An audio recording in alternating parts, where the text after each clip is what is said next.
I still remember that morning, the kind of morning where the sun rises too slowly, and everything feels slightly off, like the universe is preparing you for something you're not ready for.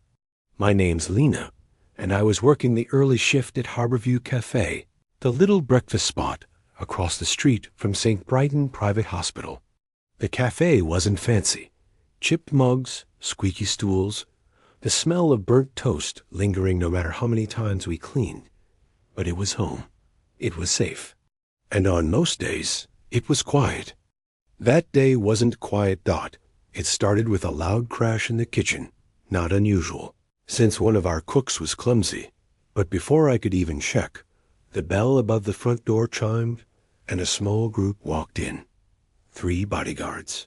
A woman in a charcoal suit, and a boy, maybe 8 or 9, small, pale, moving slowly like every step hurt. The woman's voice was clipped, irritated. "Sit anywhere, Nathaniel. We don't have all morning." The boy didn't answer. He held his stomach and winced. I walked over with menus. "Good morning. Table for 4? The woman barely glanced at me. "Yes, yes." And quickly, "Please." We're on a schedule. Normally, comments like that irritated me, but something about the boy caught my attention. His breathing was shallow, his eyes unfocused, and his hands trembling, but not from cold. I knelt a little so I was eye level. "Hey there, buddy. You feeling okay?" He tried to speak, but the woman interrupted sharply. "He's fine. Doctor's already checked him. Just some stomach cramps. He'll deal." I froze. "Doctors? Checked him?" He didn't look checked. He looked scared. At that moment, early in the video, right around the first 2 minutes, I slipped in the question I always ask for our viewers at Tale Storyhouse. By the way, from where are you watching this story? Let me know down in the comments. It always amazes me how far stories can travel. The woman sighed dramatically. "Just bring him some tea." I nodded, but my eyes stayed on the boy. "Can I ask your name?" He whispered, "And Nathan." His hand moved away from his stomach for a second, and that's when I saw it, a faint, extremely specific type of swelling low on his right side. The kind most people would dismiss, but I'd seen it before, years ago, on my little brother, right before his appendix ruptured. Cold washed over me. I looked at the woman. "Ma'am, you said doctors already checked him?" "Yes, private doctors. The best. We have an appointment in 30 minutes with the specialist. Now, please, the tea?" I swallowed hard. I think he needs to go back. "Right now." She narrowed her eyes. "Excuse me?" The boy whimpered suddenly, clutching his side harder. I turned to one of the bodyguards, big guy, calm eyes. "Sir, he's showing signs of appendicitis, and those can turn dangerous fast. If it bursts," the woman slammed her hand on the table. "You are a waitress, not a physician. Bring the tea." I felt my heart hammering. I wasn't trying to overstep, but everything in me screamed that something was wrong. Nathan's breathing got louder, faster. His forehead started to sweat. I whispered to him, "Does the pain move when you walk?" He nodded quickly. His neck strained, like he was fighting tears. That was all I needed. I stood up. "He needs a hospital. Immediately." The woman stood too, towering over me. "You will not tell me what my son needs. We have specialists waiting. He may not make it 30 minutes. For a moment, the room felt frozen. Then the boy collapsed sideways against the booth. The bodyguards rushed forward. The woman panicked, shouting his name, shaking him. But he was barely responsive now, eyes half closed. "I told you," I said, voice cracking. "He needs help right now." The calm bodyguard lifted the boy into his arms. "Ma'am, I think she's right. We have to call the driver. No time," I snapped. Hospital's across the street. Another guard flung open the door. Rain had started falling outside. I grabbed napkins, held them against Nathan's forehead, trying to keep him awake. The woman's voice trembled for the first time. "Nathan, baby, please, stay with us." We ran across the street. I didn't know who they were. Not yet, but the hospital staff recognized them instantly. Nurses rushed over, shouting codes and orders. The moment they saw his symptoms, everything moved fast. A doctor pushed through. Possible appendiceal rupture, internal bleeding, prep and OR. They whisked him away, leaving us standing in cold fluorescent light, soaked from the rain and adrenaline. The woman finally turned to me, shaking. "What? How did you know?" "The doctors this morning said it was nothing." I swallowed. "My brother, same symptoms. We almost lost him." Her face softened, collapsing under fear. I didn't see it. I thought he was being dramatic." Before I could respond, a tall man in an expensive suit stormed down the hallway, security rushing behind him. "What happened? Where is he? Where's my son?" The woman spoke quickly. "He collapsed. They're operating." He didn't let her finish. He turned to me. "You," he said sharply. "Who are you?" I wiped my hands on my apron, suddenly nervous. I'm just a waitress." I noticed something was wrong. He stared at me long enough that I felt myself shrink. Then his jaw tightened. "Come with me." "What? Why?" But he was already walking toward the surgical waiting area, expecting me to follow. The woman looked down, embarrassed, as if she already knew something I didn't. When I caught up, the man turned slowly. "I'm Adrian Vale," he said.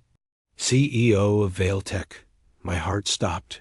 Vale Tech, one of the biggest corporations in the country, worth billions. And the boy, he swallowed. "Is my son, Nathan?" I blinked. Hard. The woman earlier. The suits. The guards. It all made sense now. Before I could speak, he stepped closer. The doctors missed it. Everyone missed it. His voice wavered. "But you didn't." I lowered my eyes. I recognized the signs." "You saved his life," he whispered. "If you hadn't insisted, he would have died."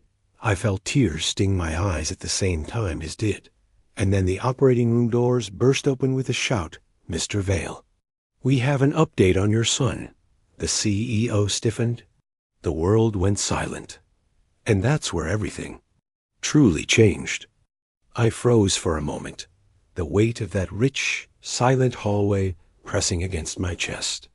It didn't feel like the hospital anymore. It felt like a decision point. One of those moments you only recognize years later when someone asks, "When did your life change?" For me, it was right here, outside the door of the Billionaire's private suite, still smelling faintly like fire oil from my shift, still trembling because a child's life had hung in the balance. And because I was just a waitress who had no business being in this world. But then the door opened. Gordon Hayes, the Billionaire CEO, stood there. His shirt was wrinkled, his hair disheveled, and his eyes were red in a way no amount of money could hide. Behind him, I could see his wife holding their son's hand, whispering prayers into his tiny fingers. He looked at me for a long second, not the way people look at waitresses. Not with judgment or superiority. He looked at me like a man trying to understand the person who had just kept his entire world breathing. "You? You saw it," he said quietly. "I didn't see it," I replied. I just listened. He blinked, as if those words struck deeper than I intended. "Come in," he said, stepping aside. I hesitated. Are you sure?" "You saved my son. The least I can do is invite you in." The room felt too bright, too white, too expensive. Machines beeped softly. Nurses whispered updates. His wife gave me a tearful smile, the kind of smile someone gives you when they have no words left. "Thank you," she mouthed. I nodded, my throat tight. Then Gordon turned to me again. "Do you know how many doctors walked past him?" He asked. His voice wasn't angry. It was broken. They saw charts, numbers, protocols. But you You noticed what they didn't. I just picked up on the signs, I murmured. The wheezing, the stomach pull, the panic. I've seen it happen before with a little girl at the diner. She choked on a piece of candy once. Same symptoms, his wife gasped softly. You saved a stranger the same way? She asked. I shrugged, suddenly shy. Sometimes people just need someone to pay attention.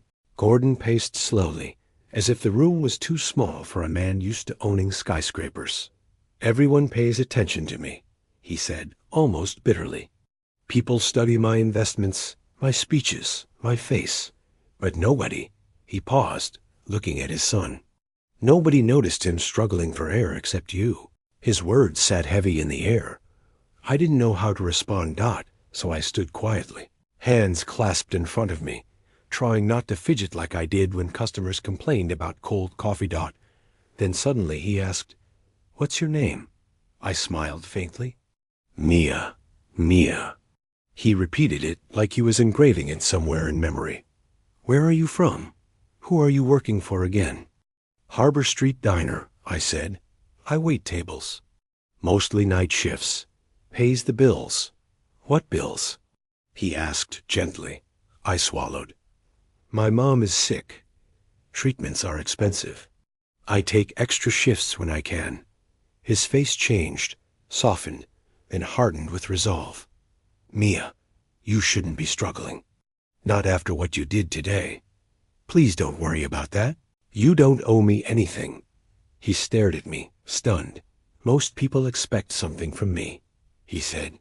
Favors, money, opportunities. I'm used to it, but you didn't even hesitate to help my son. And now you're telling me not to worry about that? I lowered my eyes. I just did what anyone should do. Anyone? He shook his head. No, not anyone. A nurse interrupted. Mr. Hayes, your son is responding well. He's stable now. Relief washed over the room like a wave. His wife burst into quiet tears. Gordon exhaled shakily, leaning against the wall and covering his face. I took a step back to give them space, planning to slip out quietly, but I didn't get far. Mia? He called. I turned. You're not leaving. Not yet. My stomach flipped. Is everything okay? Yes, he said. More than okay, but I need you to come with me. Where? To my office. Here in the hospital. He gestured for me to follow. I wasn't sure what was happening. I wasn't sure why it was happening. But I followed him down the hallway until we reached a large glass room overlooking the courtyard. The night lights made the trees glow gold outside. Inside, everything smelled like fresh paper and power, the kind of room where billionaires made decisions that shaped entire industries. He closed the door behind us. Sit, he said, but not unkindly. I sat. He took a slow breath, then said something I never expected to hear in my life. Mia, I want to offer you a job. I blinked. A job? Yes, not as a waitress. His voice was firm. I want you in my company. My heart pounded. Sir, I don't think you understand. I didn't go to college. I barely finished high school. I have no business in a billionaire's company. That's where you're wrong. His voice cut through my panic. You have instincts, awareness, empathy. You see things others overlook.